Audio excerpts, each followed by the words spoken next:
다윗은 늘 고백 중에 힘들고 어려운 고난을 당할 때면 주께 피한다, 주를 의지하오니 등으로 표현을 하고 있죠. 그래서 여호와 하나님을 나의 피할 바위다 또는 요새시다, 방패시다 등으로 표현을 많이 하고 있습니다. 오늘 1절에도 보면 여호와 하나님 앞에 내가 주께 피하오니라고 말씀을 합니다. 피한다는 것은 숨는다는 의미도 되겠지만 여호와 하나님의 보호하심 속으로 들어간다. 하나님이 나를 지켜주실 것을 믿음으로 주를 의지한다라는 의미를 가지고 있죠. 그래서 고난을 당할 때면 주를 의지하고 주께 피하는, 주님의 품으로 들어가는 이러한 믿음을 다윗은 가지고 있었다는 것입니다. 그래서 여러분들도 힘든 일을 만날 때면 세상 방법, 사람을 찾거나 또는 세상의 여러 가지 방법을 찾는 것이 아니라 힘들고 어려운 일을 만날 때면 언제든지 예수를 찾고 의지할 수 있는 여러분들이 되시면 반드시 그 안에서 평안이 있고 모든 범사의 문제가 해결되어지는 은혜가 있을 줄로 믿으시기를 바랍니다. 2절에 보면 건져낼 자가 없으면 이라는 말을 썼는데, 건져낼 자가 없다면 그 표현 그대로, 2절 표현대로 그들이 사자같이 나를 찢고 뜯을까 하나이다.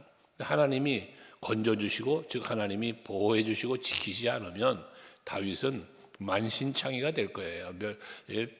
멸망당하고 죽고 만다는 것이죠. 그러니까 오직 여호와 하나님의 보호하심만이 내가 살 길이라는 사실을 믿었다고 말하고 있는 것입니다. 오직 여호와만이, 오직 하나님이 나의 구원자다라는 믿음을 말씀하는 거죠.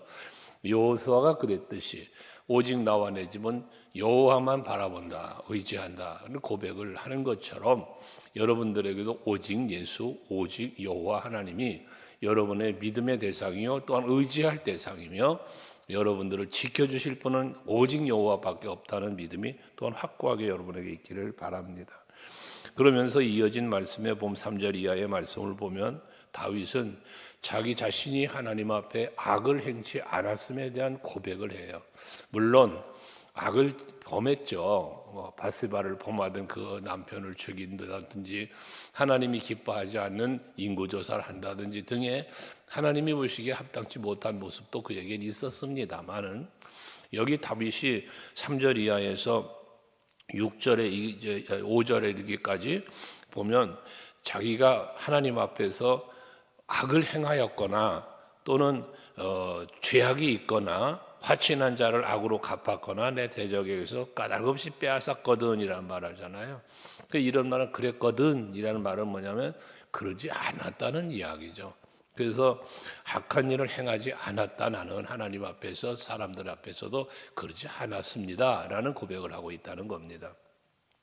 만약에 그랬다면 5절에 원수가 나의 영혼을 쫓아가봐 내 생명을 땅에 짓밟게 하고 내 영광을 먼지 속에 살게 하소서라고 말합니다. 이건 얼마나 내가 만약에 죄를 범했다면 이렇게 해달라는 거잖아요. 그 말은 뭡니까? 죄를 범하지 않았다는 거죠. 근데 여기서 아까도 말한 것처럼 완전한 죄를 범하지 않았다기보다 죄를 범했을지라도 하나님 앞에 회개하여 그 죄를 사함받았음에 대한 이야기죠. 우리가 오늘날 우리들도 마찬가지잖아요. 예수 그리스도의 십자가의 은혜로 말미암아 우리가 완전 속죄라는 표현을 하죠. 완전한 죄가 사함을 받은 것이죠. 그래서 우리는 죄 없는 자가 죄 사함을 받은 자가 된 거죠. 이런 부분에 대한 이야기를 다윗은 하고 있는 것입니다. 그래서 그러면서 자기 자신이 하나님 앞에 정직하게 성실하게 살았음에 대한 것을 뒤에도 이제 8절 이하에도 말하고 있는데 그 말을 하기 전에 다윗은 하나님의 도우심을 또 구합니다. 그러니까 내가 이렇게 저들에게 악을 행하지 않았습니다. 그렇잖아요. 압살롬에게 다윗이 악을 행했습니까? 사울 왕에게 악을 행했습니까? 그러지 않잖아요. 자기를 대적하는 무리들 앞에 악을 행한 일이 없단 말이죠. 오히려 선을 행했잖아요. 그럼에도 불구하고 저들이 자기를 괴롭히고 있는 이 상황 속에서 6절에 여호와여 진노로 일어나서 내 대적들의 노를 막으시며 나를 위하여 깨소서라고 말씀합니다. 지금 대적들이 나를 괴롭히고 있고 쫓고 있고 죽이려고 하고 있고 이런 대적자들이 있는데 나는 저들에게 잘못한 게 없습니다, 하나님. 그러니까 하나님 저들을 막아달라는 걸 말씀하고 있는 거죠. 그러면서 거기에 나를 위하여 깨소서라고 말하고 있는데 여기 깬다는 것은 하나님이 주무시기 때문에 깨라는 말이 아니고, 여기서 나를 위해서 깨라고 하는 이 말에 보면은 날 위하여 일해 주세요라고 하는 의미의 말씀이기도 합니다. 그러니까 하나님께서 나를 건져주시는 일, 하나님이 나를 보호하시는, 대적들로부터 나를 지키시고 보호하는 일, 이 일을 해달라고 간구하고 있는 다윗의 모습을 보고 있습니다. 여러분, 하나님께서 여러분들을 위해 일하시기만 하면 여러분의 모든 범사는 해결될 것이고, 여러분들은 예수 안에 평안을 누리게 되어지는 것입니다. 하나님이 일하신다. 그래서 예레미야서 33장에 말하지만, 그래서 하나님을 일컬어 일하시는 하나님 또는 살아계신 하나님 등으로 우리가 표현하는 것이죠. 그게 바로 하나님이 날 위하여 일하시고 날 보호해 주시고 지키시고 되게 은혜 베푸시는 건 마찬가지. 민수기 6장에서 여호와의 얼굴빛을 나에게 비추신다, 얼굴을 향하여 드신다. 이게 다 뭡니까? 날 위하여 일하시는 여호와 하나님의 어떤 일하심의 행위를 말씀하고 있다는 거죠. 이 아침에도 하나님께서는 여러분들을 위하여 일하고 계신 줄로 믿습니다. 여러분의 드리는 예배를 보시고 있고, 또 귀를 기울여 여러분의 기도를 들으시고 있고, 그 간구함의 기도에 합당한 은혜와 복도 주고 계시고, 그러니까 주무시지도 않고 졸지도 아니하시며 항상 일하시는 하나님. 이게 바로 우리가 그래서 항상 일하시는 하나님이시기 때문에 우리는 항상 기뻐해야 되고, 범사에 감사도 해야 되고, 쉬지 않고 기도도 해야 되는 이유가 또한 여기에 있는 것 아니겠습니까? 어느 한 순간도 하나님과의 관계가 단절되거나 멀어지지 않도록 늘 주를 찾고 주를 의지하는 그러한 여러분들이 되실 수 있기를 바랍니다. 그러면서 다윗은 8절 이하에 보면 모든 것을 다 심판하실 수 있는, 모든 것을 다스리시는 하나님을 말씀하면서 자기 자신에 대한 말을 또 하죠. 8절에 보면 나의 의와 나의 성실함을 따라 나를 심판하소서라고 말합니다.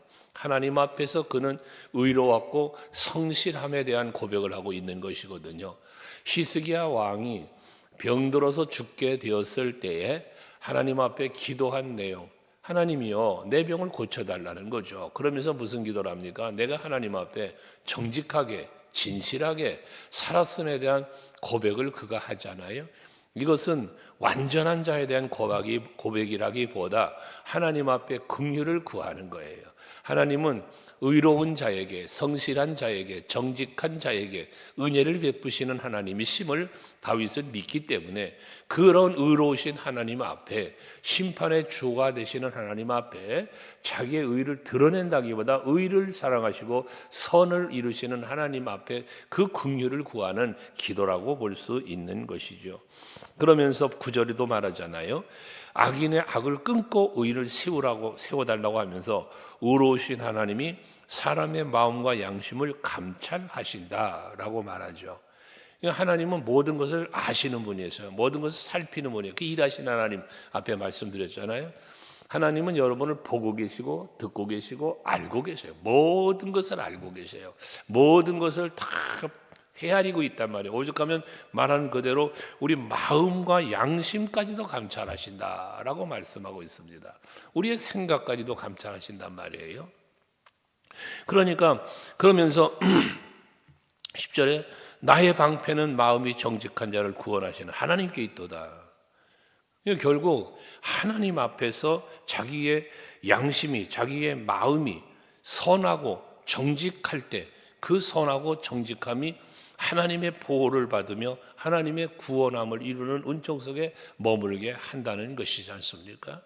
그래서 뒤에 가면 고백하겠지만 다윗은 내 마음에 정한 마음을 달라, 또 정직한 영을 달라, 하나님 앞에 그 기도를 하는 거예요. 왜? 그래야만 내가 살고 그래야만 하나님의 은총 속에 내가 살겠기 때문에 그런 것입니다. 우리는 그래서 늘 말씀드렸죠. 하나님의 긍휼을 구해야 된다. 하나님의 긍휼이 없이는 우리 살 수가 없어요. 우리는 하나님의 긍휼을 늘 구하는 기도를 해야 된다는 이야기거든요. 그러면 그때 하나님은 우리의 구함 속에 합당한 은혜를 베풀어 주시면서, 긍휼을 베풀어 주시면서 우리를 지키시고 보호도 하시고, 또한 우리가 가야 할 길을 아시오니 그 길을 인도하시고, 내가 어디에 가야 할지, 무엇을 할지, 머무를 곳 다 하나님은 인도해 주신다는 거예요. 그래서 항상 우리는 하나님 앞에서 살아가는 삶 속에서 어디에서 무엇을 어떻게 라고 하는 이 세 가지를 생각하며 살아야 된다는 거잖아요. 내가 어디에 가야 하며 어디에 있어야 할까, 또 그것에서 무엇을 해야 할까, 어떻게 해야 할까라는 이 방법적인 것까지를 우리 하나님 앞에서 나를 살피면서 하나님의 뜻을 또 살피면서 그에 합당하게 살기 위한 몸부림, 힘씀이 있어야 되겠다는 것입니다. 사도 바울은 그것을 위해서 나를 쳐서 복종하게 한다 라는 말씀까지도 한 것 아니겠어요? 또 그러한 삶을 합당하게 살기 위해서 선한 싸움도 싸웠다는 것이고요. 여러분들도 그런 삶이 여러분 앞에 이루어져야 해요. 마음과 양심이 선하고 정직하게. 그러면 하나님이 반드시 구원해 주시고 지켜 주실 것이라는 말씀입니다. 그런데 11절에 보면 하나님은 의로우신 재판장인데 매일 분노하시는 하나님이라고 그랬습니다. 매일 분노하시는 하나님. 이 말의 의미가 무엇입니까? 하나님은 날마다 화만 내고 계신 하나님? 그게 아니고 날마다 하나님은 살피시고 보시면서 마음이 정직한 자와 또한 성실한 자, 그리고 또한 악한 우리를 항상 살피시며 구별하시는 분이라는 거예요. 그 하나님의 분노는 누구에게 임합니까? 앞에 말한 마음이 정직한 자는, 성실한 자는 구원해 주시고 지켜주시지만 악에 대한 심판을 하시는 하나님을 말씀하는 거죠. 그러니까 하나님의 분노는 누구를 향해? 악을 향해예요. 그래서 12절에 사람이 회개하지 아니하면 그가 그의 칼을 갖추며 그의 활을 이미 당기어 예비하셨다라고 말씀합니다. 하나님은 날마다 분노하시는데 칼까지 가셨답니다. 근데 뒤에 보면 이 또 13절에 보면 죽일 도구를 예비하는데 그 화살을 만든데 이 화살은 무슨 화살? 불화살이라고 말합니다. 하나님의 무서운 심판을 이야기하는 거거든요. 근데 이 무서운 심판이 칼로 심판, 불화살로 심판, 분노하며 심판하시는데 이 심판이 누구에게 임하는가? 12절 말씀한 대로 사람이 회개하지 아니하면이라고 말하고 있습니다. 회개하지 않는 자에게 임하는 하나님의 심판인 거예요. 앞에서 다윗이 말한 그 성실함과 그 마음을 헤아리신 하나님 뭐예요? 죄를 안 범했기 때문이 아니라 뭐였어요? 회개했기 때문이라 그랬잖아요. 그러니까 회개하면 이사야 선지자를 통해 말씀하신 것처럼 회개하면 너희의 죄가 주홍같이 붉을지라도 양털처럼 희게 해주신다잖아요. 이게 하나님의 용서예요. 하나님의 죄 사함의 은총입니다. 우리는 그래서 우리의 죄를 자백하는 게 중요해요. 요한일서 1장 9절에서 말씀하는 것처럼 너희가 너희의 죄를 자백하면 하나님은 미쁘시고 우러우셔서 그 죄를 다 사해 주신다는 거예요. 그렇지만 회개하지 않으면, 회개하면 다 사하시고 회개하면 모든 것을 회복시켜 주시지만 회개하지 않으면 날카로운 칼로, 불화살로 멸하신다는 거예요. 그래서 세례 요한도 예수님도 사도 베드로도 모두가 다 외친 게 뭡니까? 회개하라입니다. 회개하라. 우리는 그래서 잘 회개는 뭡니까? 나를 살피는 거예요. 하나님 앞에서 그 뜻 안에서 나를 살펴보는 거예요. 그래 그의 하나님이 보실 때 합당한지를 살피는 거죠. 거기서 회개의 내용이 뭐가 돼? 하나님 보시기에 합당치 못한 것을 회개하는 거예요. 그것이 곧 하나님께 사함받는 길이고 하나님의 은총 속에 보호함 속에 살아가는 삶의 비결이 때문에 그런 것입니다. 베드로는 하나님 예수님 모른다고 얼마나 극구 부인합니까? 그런데도 불구하고 회개할 때 용서해 주시는 은혜, 이게 바로 하나님의 은혜입니다. 그러나 사울왕도 마찬가지. 사울왕은 하나님 앞에 범죄했지만 회개를 안 하잖아요. 회개 안 하니까 어떻게 됐어요? 버림받았어요. 다윗은 사울왕보다 더 악한 죄를 범했어요. 그러나 회개하니까 용서를 해주시잖아요. 우리도 오늘날 마찬가지예요. 죄를 늘 말하지 죄를 범하지 않는 게 최고예요. 그러나 우리는 본래 죄성을 가지고 있다 보니 마음의 생각으로 범죄하고 입술로 범죄하고 삶의 행위로 범죄하고 늘 하나님 앞에 부끄러운 모습, 연약한 모습을 보입니다. 우리가 하나님 앞에뿐만 아니라 사람 앞에도 말입니다. 그러니 우리는 뭐 해야 돼? 날마다 회개하는 거예요. 앞에서 하나님 날마다 분노하신다 그러는 것처럼 우리는 날마다 회개할 때 날마다 지키시고 날마다 보호하는 은총 속에 우리는 살게 되어짐을 말씀하는 거죠. 그러면서 회개하지 않으면 결과적으로 이렇게 멸망당할 것을, 하나님의 진노와 칼과 불화살로 멸망하실 것을 말씀하면서 14, 15절에 보면 악인이 죄악을 낳으며 라고 말합니다. 악인이 죄악을 낳으며 재앙이 빼어 거짓을 낳았도다. 욕심이 잉태하면 죄를 낳고 죄가 장성하면 사망을 낳는다. 야고보서 1장 15절 말씀하잖아요. 그것처럼 회개하지 않는 악인들은 그 범한 악에서 멈추는 게 아니라 또 다른 악을 계속해서 지어가는 거예요. 확산되어져 가는 거예요. 죄의 전가라라는 말도 있잖아요. 이것이 뭡니까? 자꾸 죄가 퍼져가는 거예요. 멈춰진 게 아니라 지난날에 지었던 과거의 죄가 회개하지 않으면 여기서 멈춰져 있는 게 아니라 회개하지 않는 악인들의 죄는 계속 발생되어져 가는 거예요. 죄가 또 죄를 낳고 죄가 또 죄를 낳는 이런 삶의 행위를 말하는 것이거든요. 근데 결국 그 죄의 결과가 무엇입니까? 재앙이라는 거예요. 하나님의 심판과 멸망이라는 겁니다.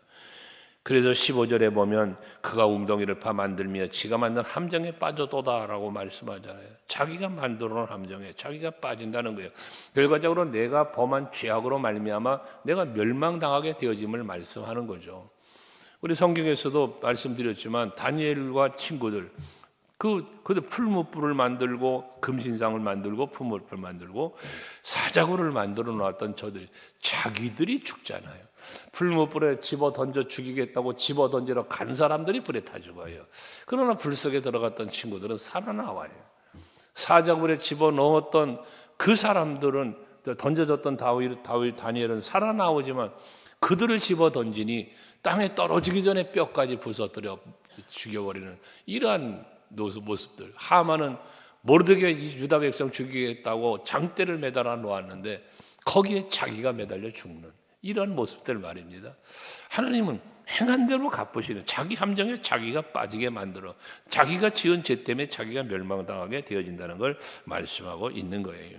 그래서 행한 대로 갚으시는 그러한 모습을 말하는 건데 16절에도 그의 재앙은 자기 머리로 돌아가고 그의 포악은 자기 정수리에 내리는다.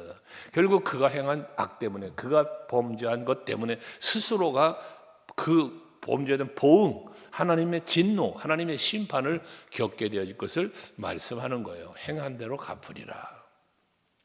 그러면서 다윗은 그래서 17절에 내가 여호와께 그 의를 따라 감사하며 지존하신 여호와의 이름을 찬양한다. 다윗은 악인들과는 다르게 나는 하나님, 의로우신 하나님을 찾고 그 의로우신 하나님 1절에서 말한 주께 피하는, 오직 여호와만 의지하는 그러한 내가 되겠다라는 고백 아니겠습니까? 결과는. 그래서 여러분들도 늘 말씀드리죠. 하나님은 사랑의 하나님이에요. 그러나 공의로우신 하나님도 된다는 이 사실, 이게 우리는 반드시 하나님을, 이 사랑과 공의를 함께 생각해야 된다고 그랬지 않았습니까? 그래야 우리는 두려운 마음이 우리 안에 있어요. 그래야 죄와 멀어지게 되고 혹여나 죄를 범했을지라도 이 죄에 대하여, 악에 대하여 심히 분노하시고 심판하신 하나님이 두렵기 때문에 뭐합니까? 죄를 범하였을지라도 즉시 회개하면서 하나님 앞에 자신을 성찰하는 삶을 살게 되어진다는 것이거든요.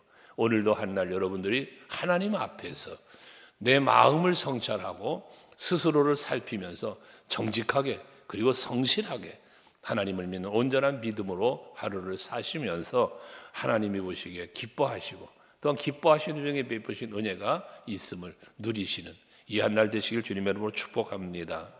기도하시겠습니다.